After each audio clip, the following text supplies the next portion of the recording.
Good evening, everybody. Professor D'Amito here, and welcome to Advanced Pathophysiology 2. You made it. You did a wonderful job, and here we are. You've had a few days off, and now you're ready to start the next section of your journey towards becoming nurse practitioners. I'm going to be teaching two sections, 674163 and 674164. Many of you were in my 673 class, and for those, welcome back. We do have some new students in this cohort, so for those of you who have had me as a professor, I hope that you will guide them and help direct them in how we move forward with the course content. I try to do a weekly update on Sunday or Monday of each week so that I can give you an overview of the expectations for the upcoming week. This one will go a little more in depth because I'm going to do an overview of the course itself so that you can have a little bit of an understanding of the direction that the course will go in. It's very similar to 673, just the material, the systems that we're going to be going over are different. I'll be filling in the course calendar within the next day or two, and the faculty information. For those of you who don't know me, my name is Dr. Now, I just finished my doctorate degree, yay! April D'Amito. I am a full-time faculty member of Olivet Nazarene University. I have taught with Olivet Nazarene University since 2012. And I have taught many courses, pathophysiology, women's health, and pediatrics and adult, advanced physical assessment. I work as a family nurse practitioner in the retail setting, and I love teaching. I like to make myself available to you. The best way to contact me is through email. I have all of my email on my smartphone, and I generally check it between patients in the clinic, and if I see your email, I'll get back to you right away. If it's an urgent matter, then you may text me. However, I discourage you from calling because, first of all, if I don't recognize the phone number, I typically don't answer the phone. And secondly, if I do answer it, you are not going to get the response that you want because I may be hurried. If you really need to speak with me, it's best to send me a text message that says, Professor D'Amito, I really need to speak with you. Can you call me back? And then as soon as I have some time where I can give you my undivided attention, I'll give you a call back. All right? So Pathophysiology 2 is 8 weeks long. It starts tomorrow. A lot of group work is in this course, and all of you will be put in groups. I made them all today. I encourage my students from last term to stick with the same group if you like. Developing a group dynamic is very difficult, and once you finally get a group dynamic that works well, it's kind of nice to move forward. Many of you will be working together throughout the entire program, so it's nice to have that group dynamic. Now, you will be putting yourselves in groups. I have 3 groups, and 2 of them will have 4 students, and 1 will have 3. The other cohort is a little different. My 164, there are 2 groups of 4 and 1 of 5 because the class is a little bit larger. Now, when you want to put yourself in a group, you go to your name and click on your name and then move yourself to the group that you want to be in. As I said before, it would be a good idea to stick with your group members if you can. But if that's not possible, then you'll go on to a group that has an opening.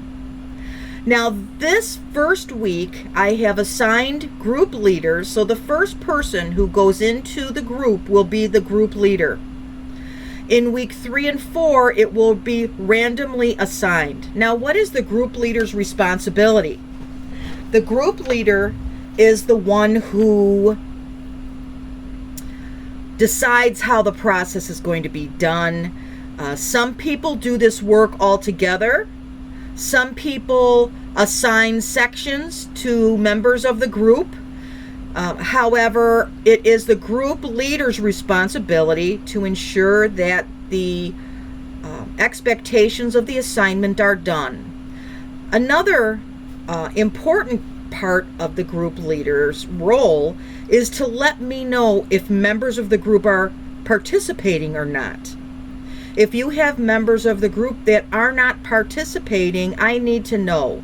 Because when you're doing group work, the content of the assignment is graded, and everyone in that group gets the benefit of the grade, whether they participated fully or not. And that's not really fair. So you need to make me aware. I will not implicate you in any way, shape, or form, but let me know somebody's not participating, and I'll take care of it myself. All right? So that's the groups. Now, I encourage you, since we start tomorrow, you've got to get in those groups right away. Okay? And let's go through the module. I haven't put anything in here yet, but I will. This is the worst place to put something, but if you want to, I normally take it out. I decided to leave it today because everybody can see that. And I thought to myself, if someone has a question, maybe somebody else in the class has the same question, and you can look at that. And the reason I did that is because when I was the school I was getting my doctorate from also uses Canvas, and I asked questions in this tab, and other classmates did, and I was able to get some questions answered. So I decided I'm going to keep it there. I just have to make a point of looking at it more often. So if you need something, if you need a question answered quickly, that's not the format to use. Okay. Now, also, sign up for your tests ASAP. This is not something that you want to do 2 days before the exam is prepared, because there are slots, exam slots, because these tests are proctored. And once those slots get filled up, you may not be able to take the exam at a time that you want to take it. So you have to sign up for both your midterm and your final ASAP. So as soon as you can, I want you to do that. Now, the course is broken up into 8 modules.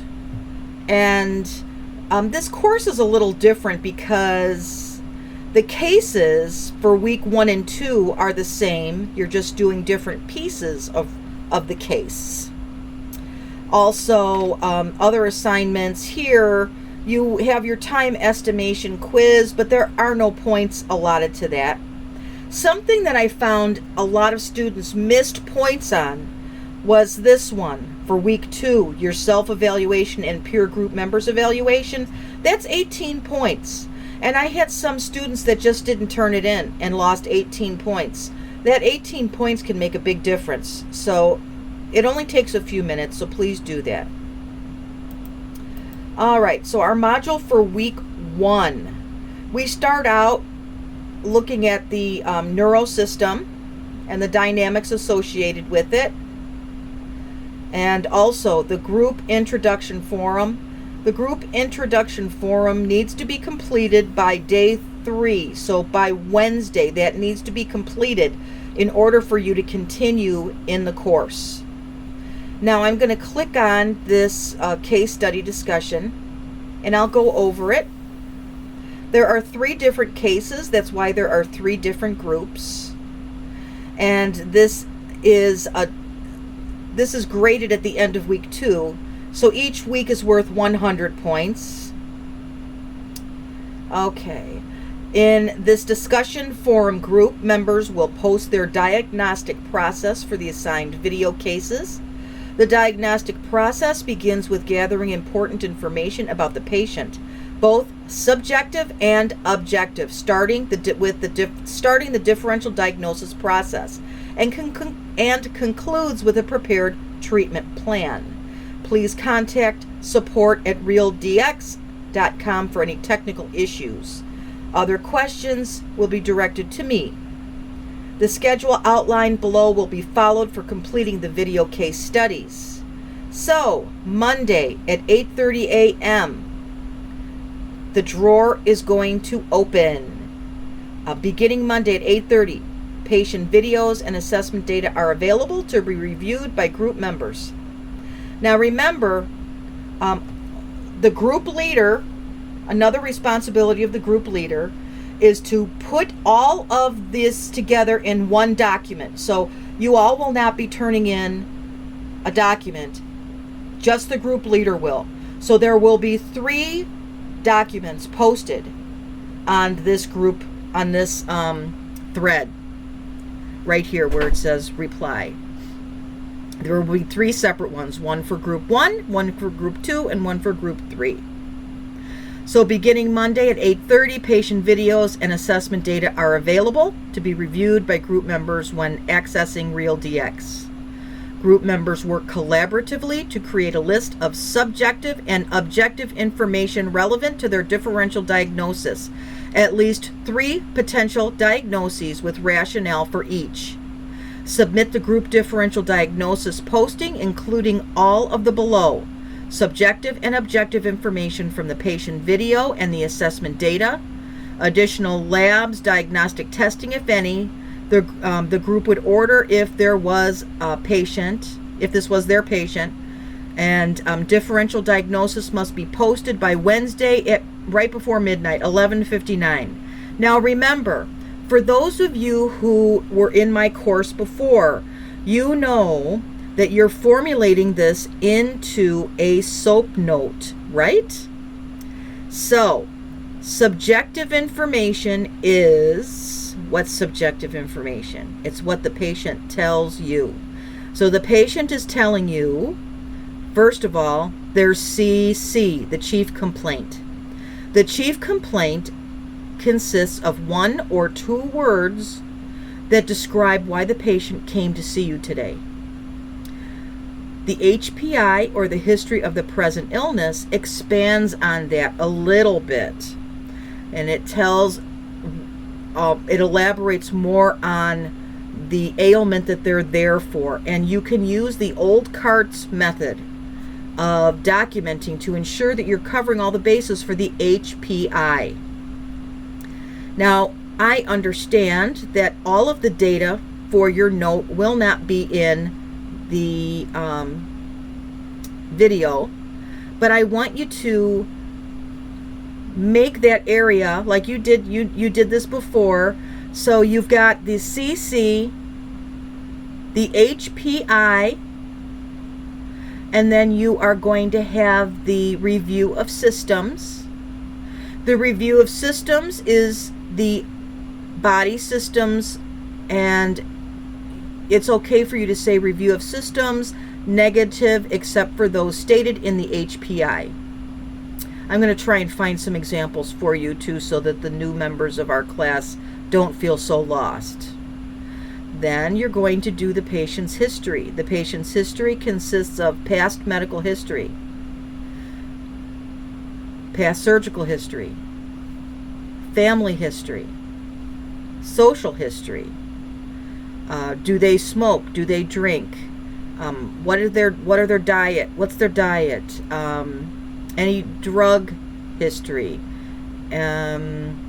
If they're a child, are they in school? What grade are they in? What's their occupation?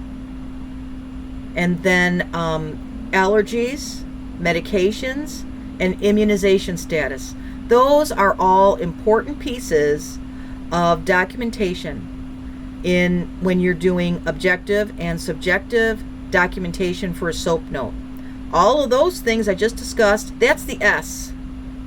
Now objective. Objective is the actual examination, and it starts with vital signs.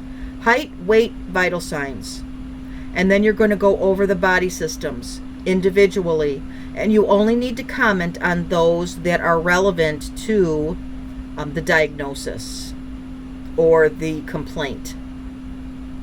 So I hope that you're going to work together to help those that are new to our class understand the method that we utilize when we're putting these things together.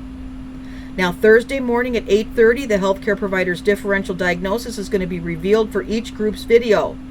The group will compare their differential diagnosis with that of the healthcare providers, and the group will work collaboratively to prepare a final diagnosis posting, including the rationale for the diagnosis chosen. That needs to be submitted by Sunday at 11:59. And then Monday is the second piece of it. The healthcare provider's diagnosis is revealed for every group's video. Members compare their diagnosis, discuss discrepancies. Group members work collaboratively to prepare a group treatment plan posting for the healthcare provider's diagnosis, including these 4 points. Submit the group treatment plan by Wednesday.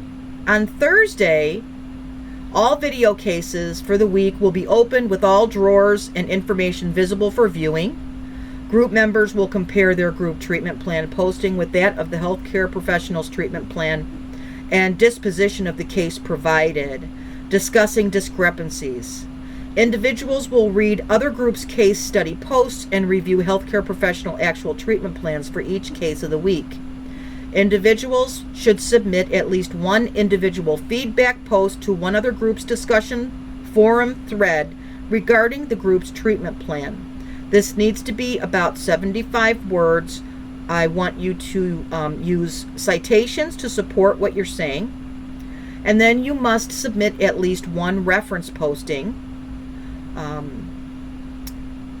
In the subject line of each group post, indicate your video case study number and the stage of the diagnostic and treatment process for which you are submitting a post. So when you've got all of these threads going, it's important for you to label them well. Also, the leader needs to put all group members' names on the top of the submission before they submit it. When you submit it, I don't want you to upload a Word document. I want you to copy and paste into the reply thread. Failure to do so makes it difficult to read, and I'm going to ask you to fix that. Now, a lot of stuff just for the first week, right? Well, I really encourage you to use an application that will enable you to work together on the computer. You can Skype, you can use Google Docs, and if you go into your, let's see, there are some directions here. If we go to people, and I'm going to go into this group set, and I'm going to go to the home page, and let's see, discussions. Are there discussions here? Or conferences? Maybe this is it. Collaborations. I think this is it. All right. Yes, it is. Yay, I got it. If you go to this and go to Google Docs, and add me on, I will be able to review your document and give you some tips as to changes that you should make before you actually submit it. So I think that this has been helpful to some students in the past. It's totally up to you if you want to use it or not, if you feel comfortable with it. Okay, let me get out of here.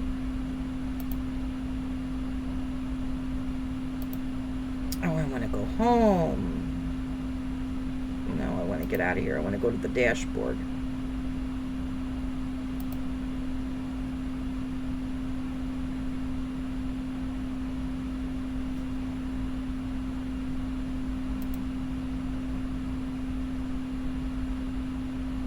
All right. I'm going to go back to modules. All right, so then week 3 and 4 is the same thing. Now, week 4 is the midterm. It comes faster than you can imagine.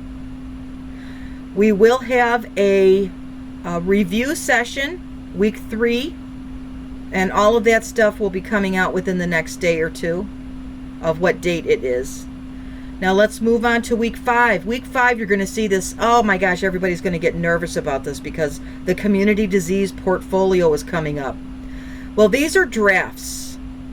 This allows you 2 opportunities to submit your paper through Turnitin to check your plagiarism score. The paper isn't actually due until week 6. And what is this? The community disease portfolio is actually a continuation of the paper that you wrote in Patho 1. So you're going to be expanding on the paper that you wrote. Make sure that you follow the rubric. You know how I am with papers. And for those of you who are new, I am going to, I'll make a little video about the expectations for the paper. To clarify some things for you all, but you should be following the rubric. You should be utilizing proper APA format, sentence structure, and grammar. Okay, and then we're coming up to the final on week 8, and week 7 we will have a review also. So it seems like this is the second time I'm teaching this course through completion from Patho 1 into Patho 2. And I know I feel a lot more comfortable with the content and the structure of the course. And for those of you who have gone through Patho 1, now Patho 2, you're going to feel much more comfortable with the format and the structure of the course. You kind of have an idea on how I teach as a professor and what my expectations are. You also know that the exams are really hard, but I provide you lots of tools so that you have success in your exam taking. And I hope that you know that I will be there for you every step of the way. So please take a minute to get in those groups. You need to do that right away, sooner rather than later, and get your introduction forum done before Wednesday. And I look forward to working with you these next 8 weeks, and I'll see you in the posts.